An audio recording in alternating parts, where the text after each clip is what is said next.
Oh good, you're here. It's been a while, my friend. I'm so glad to be back. I have so many adventures to tell you about. I know I said I was going to be posting a digital type painting video, and I will. I actually have a couple of them done, but those projects have been a bit of a struggle. The one I'm showing you today just kind of fell into place, so I thought I'd start back with this. I don't know if you've heard, but Jelly and I are building our very own cozy little epicenter of independent cinema right here in the Flatlands, with the help of our wonderfully creative friends over on his channel, Jelly Roll Chicago, link in the description. I wanted to create a fun channel mascot for Jelly, and I love sea life. There are monsters in this world, and they live under the ocean. So I decided to make a jellyfish plush for him. Oh no, another sewing project. If you watched my Haunt This Journal book cover video, you'll be well aware that I am not very good at sewing. I watched a few YouTube videos on making patterns for round shapes, but I wasn't sure exactly how to start. I've seen people make patterns for doll clothes and such things, using the doll to make the pattern on its body. So, with that in mind, I took a styrofoam ball that just happened to be lying around the studio and wrapped it in rubber bands. You see where I'm going with this? So I wrapped it in bands to separate the ball out into 8 sections and pin the bands in place. Smooth, very smooth.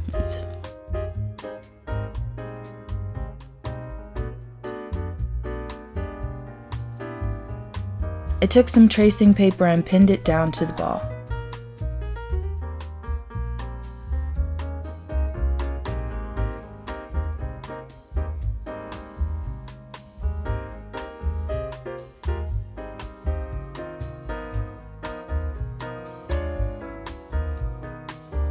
Cut off the excess paper and started tracing the rubber bands.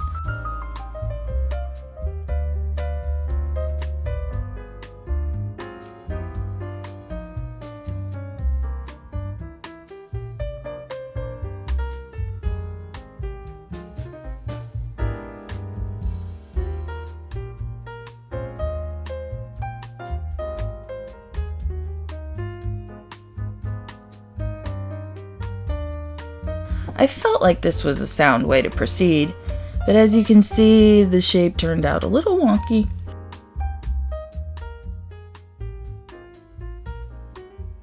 So I folded it in half and adjusted some things. I left a little extra space around the edges of the pattern to maintain the size, and then traced it 7 times.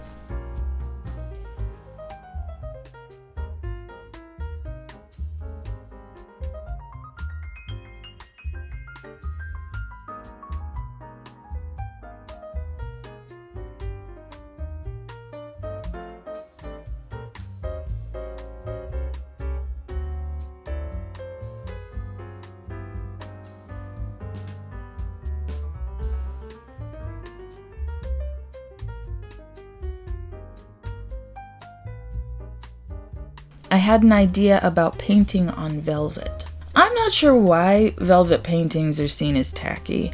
I've seen some really interesting ones. If you guys would like me to try a velvet painting in earnest, let me know in the comment section.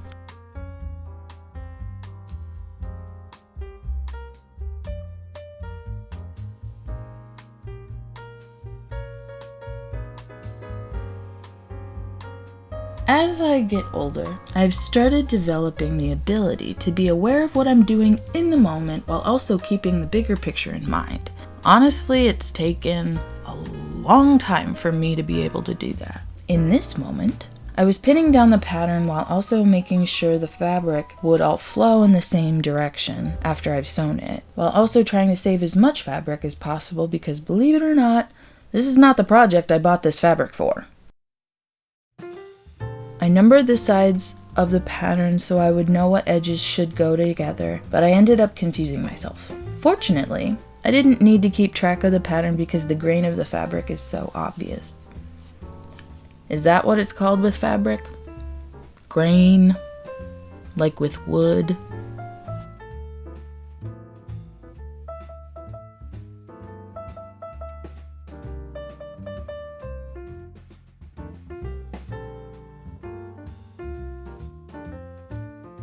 I pinned the two pieces together, trying to leave space at the top and bottom because I wanted to add extra pieces there.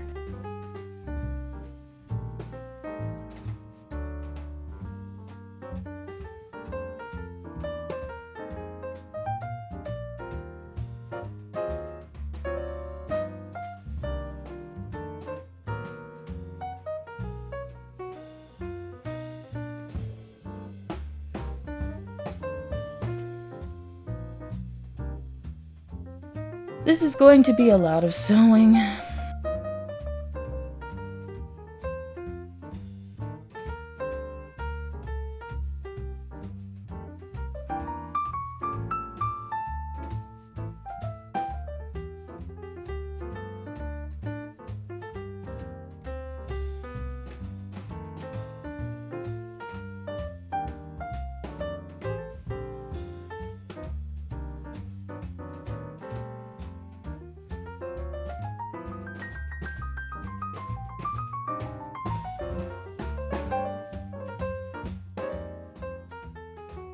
I pulled the thread tightly as I sewed the edges to ruffle the excess a bit, which I'm keeping on the outside of the body instead of tucking them inside to add anatomy to its form. I've used patterns before, but I've never... I'll tell a lie. I have made a pattern before, I believe. Do you remember these puppets? I wanted one so bad when I was little, but we couldn't afford it. So one day, I drew a set of eyes on a piece of cardboard and decided I was going to make one, assisted by my mother, of course. I believe we made patterns for him. They just consisted of various sizes of circles and rectangles, and my sewing skills were even worse than they are now. But he's still in one piece after a long time. Anywho, focus! I confused myself again here.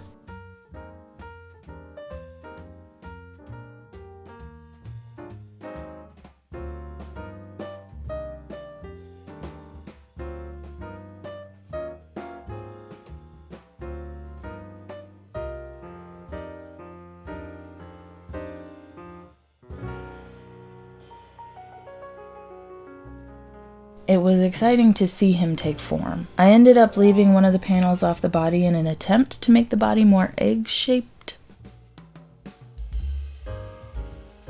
This was not planned, but I was lucky enough that 7 panels sewn together fit over this mannequin head pretty perfectly. This made painting and the detail work a lot easier.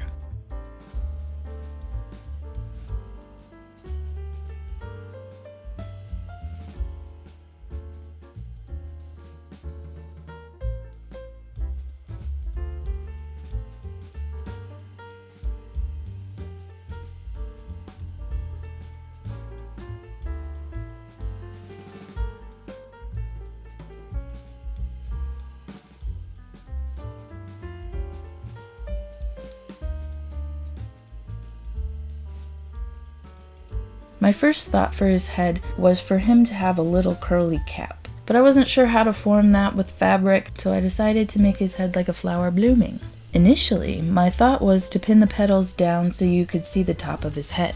I adjusted his pattern as I went to go with what I thought looked good and what I thought I would be able to do with my skill set.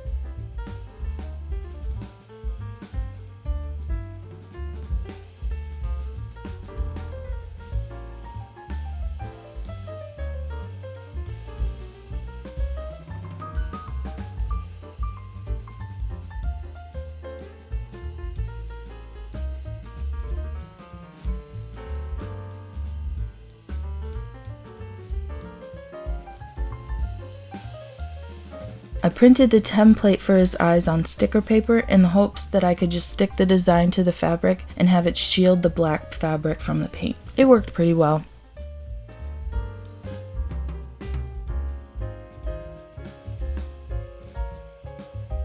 I was going to have his eyes be this first multicolored gradient, but I tested it another way by leaving his eyes black and having the gradient around his eyes define them. I liked this better, so it's the technique I went with.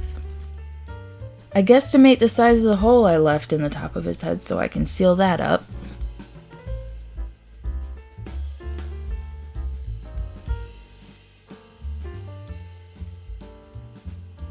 I bought some fabric paint medium that you're supposed to be able to add to acrylic paint to make it usable on fabric, but I wasn't painting very much on it, so I didn't bother using it. I'll have to test it out on another project. If you have any ideas of what I should make next, let me know in the comment section. I found this really cool paint from Arrrrrrrrrrrr, not sponsored, frowny face, that changes colors depending on if you are painting on a white surface or a black surface. They're so cool.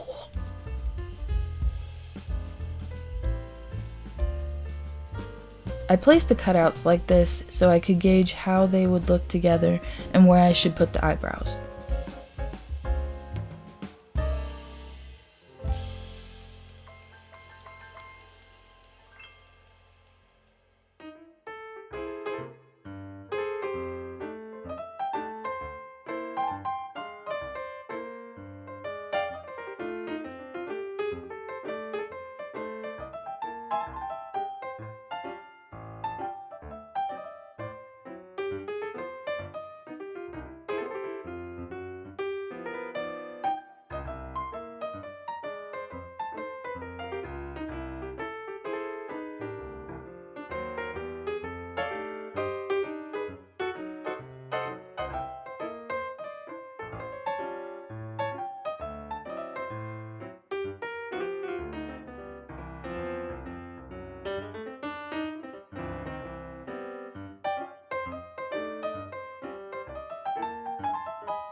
Oh boy, time to paint.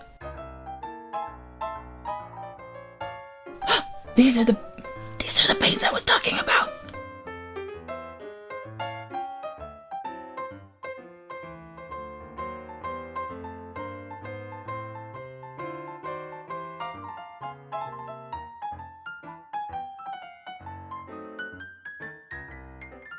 Ooh.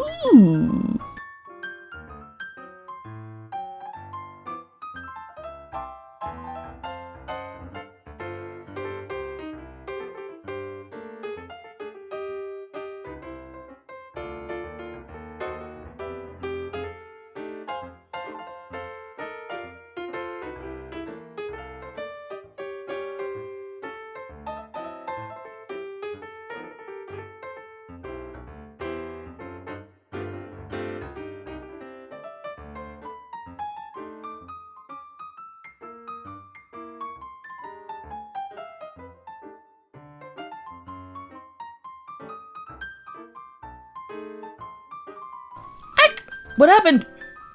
I think the camera shut off without me realizing it. In the meantime, I added some blue thread along the seams for detailing. I carried the blue up and lined the petals with it as well after sealing up his noggin.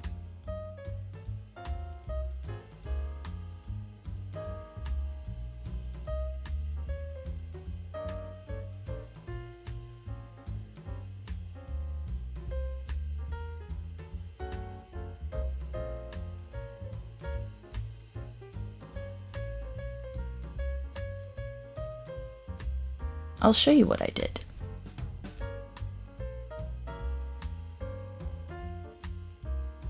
For as frustrated as I was with the book cover, I was actually really excited with this one. I still stabbed myself many times and untangled many knots, but with every step, he was visibly forming. Some of the things I work on, I can't see them coming together until the end because there are so many different steps and different parts, but this one I could see it, so that pushed me to finish.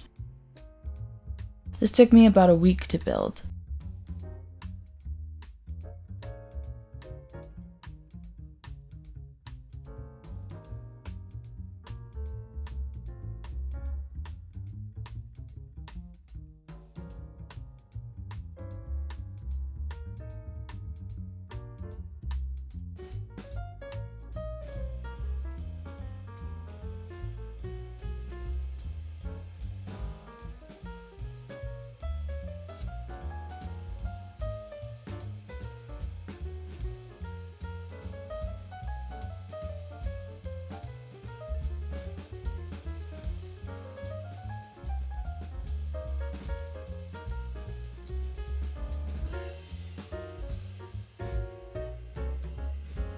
I used a different stitch for around the petals. I don't know what the technical term for it is, but I was just looping the thread around the edge of the fabric with each stitch instead of going back and forth through the fabric.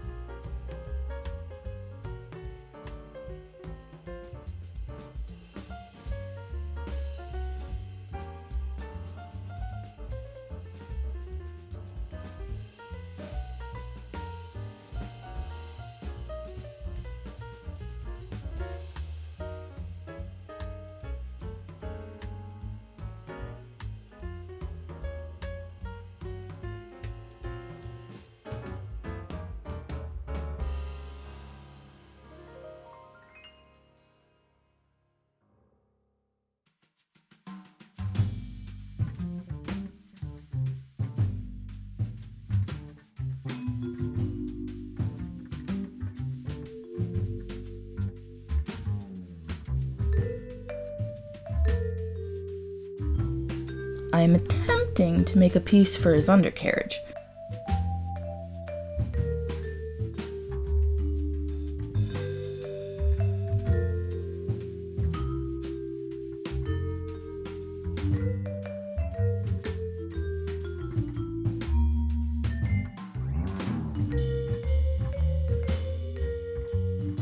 I want to reinforce it because I hadn't yet decided what I was going to make his legs from, and chainmail was on the table.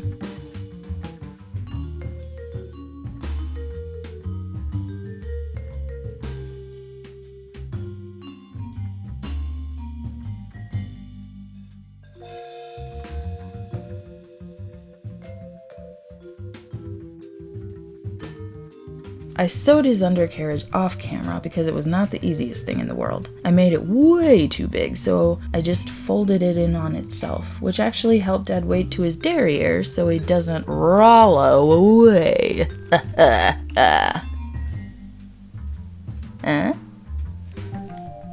Time for the legs! I decided I wanted his legs to be multimedia, but I decided against the chainmail. I wanted some of his legs to be made out of the velvet fabric. Other legs I made out of yarn using a simple hemp knotting technique. The legs were a pain. Literally. My hands cramped so much from holding the fabric.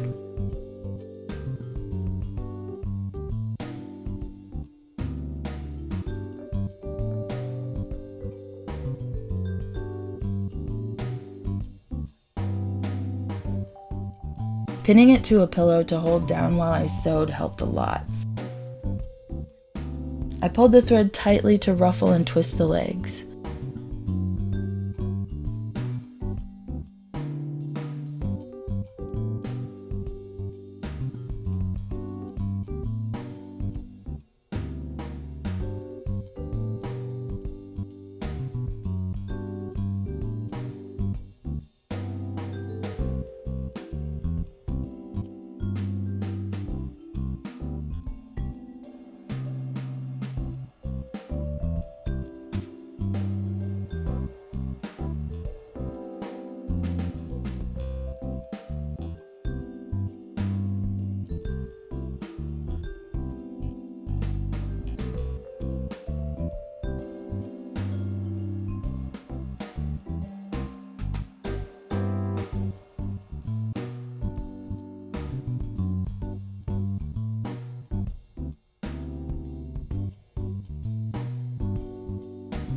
For the yarn legs, I took 4 pieces of yarn and knotted them together.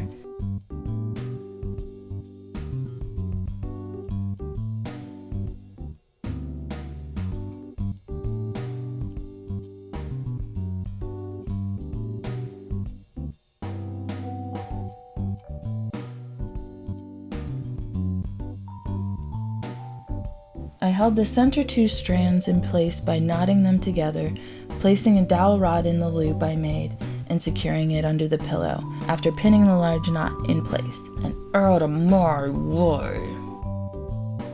You take the strand on the right side, cross it over the center 2 strands, and under the strand on the left, making a backwards 4. Then, taking the strand on the left, threading it under the center 2 strands, and through the backwards 4, and pull it tight. Repeat until you get the desired length. For this weave, I wanted the knots to spiral around and end in dangly strings.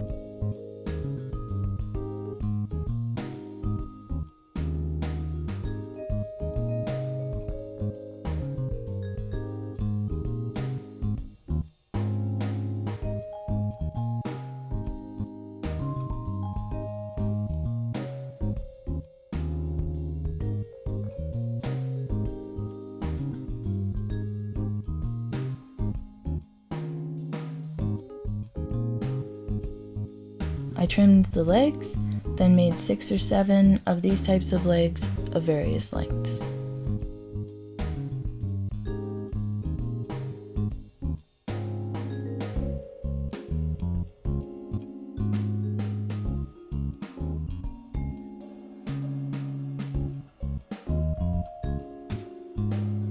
I attached the yarn by threading it into the undercarriage and knotting it on the other side.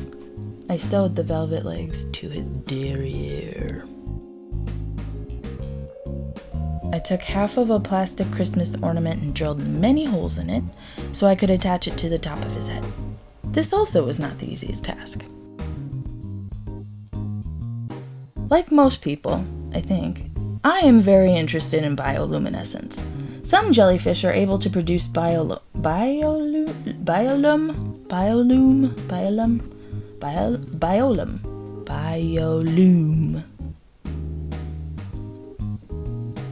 I am representing that for Rollo with the metallic color-changing paint I used for his eyes and with the blue thread pulsing up and down his body. That wasn't enough for me. I wanted to make Rollo really shine. I did my best to secure it, making several knots along the way, so if one segment of thread snapped, there would be several other places holding it.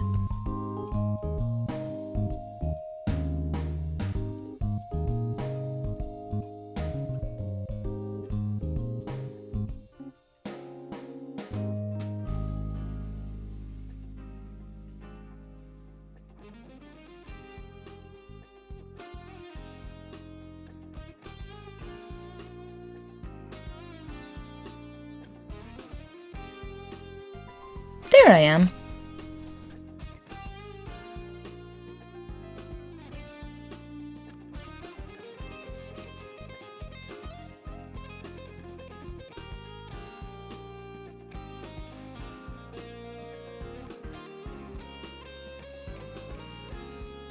I like to keep iridescent tinsel on hand just in case.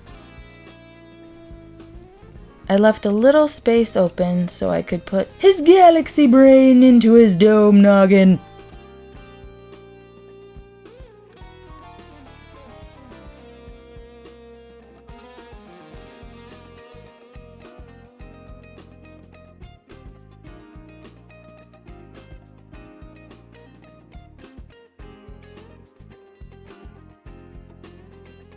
Then I finished sewing the dome up.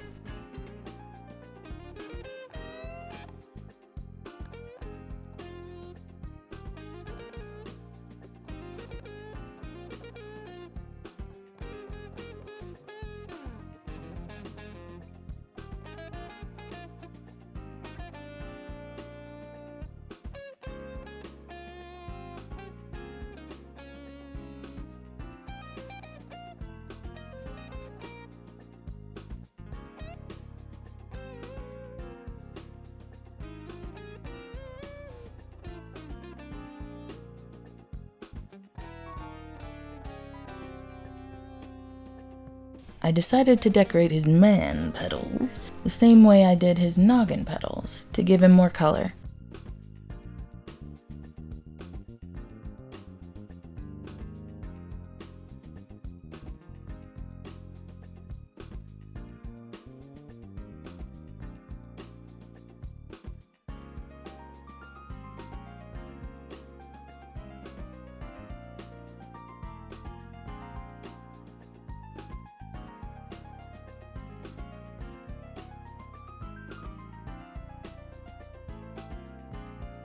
It really helped give him a finished look.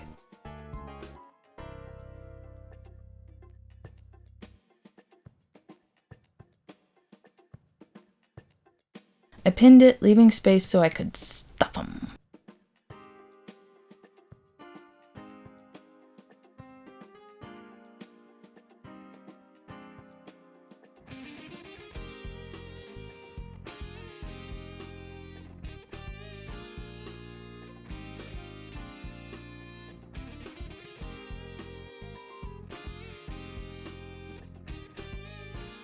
Stuffing him was so exciting.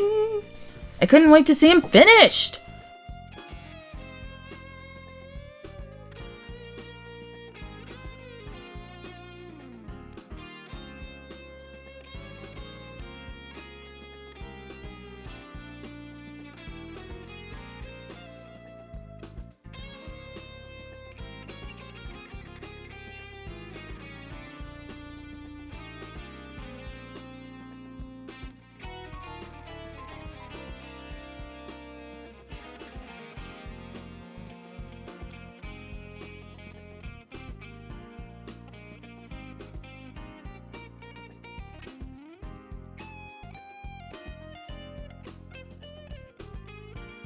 Ah, the last seam.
Oh my goodness, he's so beautiful. What do you think of my first plush, guys? If you want to see him in action, tune in to Jelly's channel every Thursday.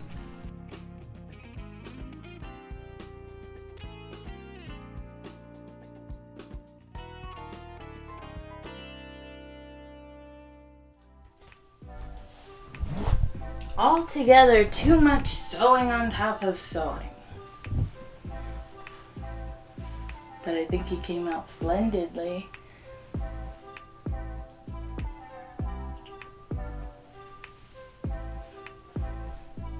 Let's go give him the jelly. Oh.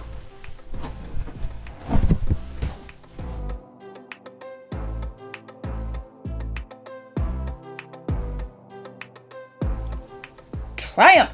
A successful project and a happy jelly. I wanted to let you guys know that I'm going to be dropping a new video every Monday from now on, and that I've been pretty active on my Instagram, so if you'd like to see what else I'm working on, you can check me out over there. Well, I think that's it for today. Let me know your thoughts down in the comments, and I'll see you next time.